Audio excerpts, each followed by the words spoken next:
Hello guys, আসসালামু আলাইকুম। আমি আলিজা অ্যান্ড আজকের ভিডিওটি হচ্ছে আমি নৌকা দিয়ে আবার ঘুরতে আসছি আমি আর নাবা, আমার একটা কাজিন। তো আগের ভিডিওতে আমি যে দুটো ভিডিও পোস্ট করছি, তো ভিডিওগুলোতে সাউন্ড পুরোপুরি যাইতে পারে না, বাট আমি অনেক চেষ্টা করছি। আমি পরে সিঙ্গেলভাবে ভয়েসটা মিলাইতে পারি না, তার জন্য দুঃখিত। আর আমার ভিডিও তো কেউ ভিউজই করে না, অনেকে দেখেই না, কী আর করার। তো আমি মজা করে ফান করে এমনি বন্ধুদের সাথে ভিডিও করি, রিয়েল ক্যামেরায় ভিডিও করে জাস্ট ভয়েসটা লাগাইয়া আমি ভিডিওটা ছাড়ি।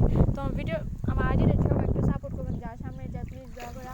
আর আজকে ভিডিওটা হচ্ছে আমি একটু ওয়েদারটা দেখাবো। তো পুরো রোদ্রের ভিতরে আমি ফোন নিয়ে বের হয়েছি, অনেক মাথা ব্যথা করতেছে প্রচণ্ড, আর প্রচুর গরম লাগতেছে। নাবা তুমি নৌকাটা একটু ঘোরাও।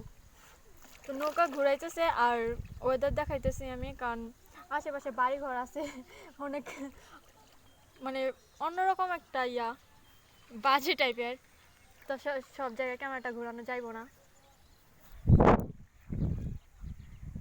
আজকের ওয়েদারটা অনেক ভালো, একটু রোদ আছে, আর ওই দিনকে একটু মেঘের আকাশটা পুরো অন্ধকার ছিল, এ কারণে ভালো লাগতেছিল না। আর পানিটা এত ক্লিন, আমার এত ভাল লাগছে। পানিটা অনেক ক্লিন, অনেক ভাল লাগছে আমার, ফেস দেখা যায় পানিতে।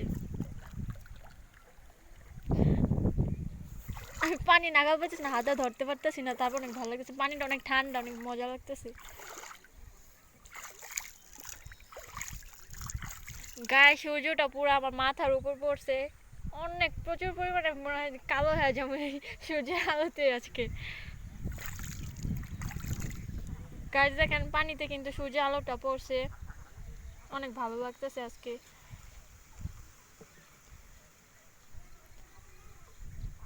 তো কার কার বাসার সামনে পুকুর আছে, নৌকা আছে, নৌকাতে ঘুরেন, কমেন্টে জানাবেন।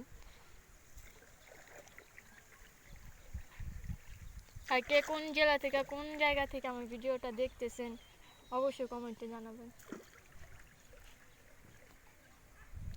ও গাইস, এত সুন্দর ওয়েদার। যারা গ্রামে থাকে তারাই বুঝতে পারবে, একমাত্র তারাই জানে গ্রামের কি মজা।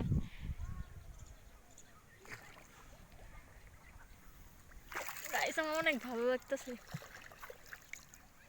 আমার মন চাইতেছে, এত গরম, আমার ইচ্ছা করতেছে আমি এখানে ঝাঁপ দিই আর ডুব দিয়ে গোসল করি, কারণ আমি সাঁতার জানি না, একটু একটু জানি, বাট আমার বাসার পাশেও পুকুর আছে, আমি নামি না, আমার অনেক ভয় লাগে। তো কারা কারা সাঁতার জন্য পুকুরে গোসল করো আমাকে বলবো প্লিজ। আল্লাহ হাফিজ। আজকে ভিডিওটি এখানে শেষ, সামনে আবার নেক্সটে কালকে একটা ভিডিও দিব তোমাদের জন্য। আল্লাহ হাফিজ, সবাই ভালো থেকো।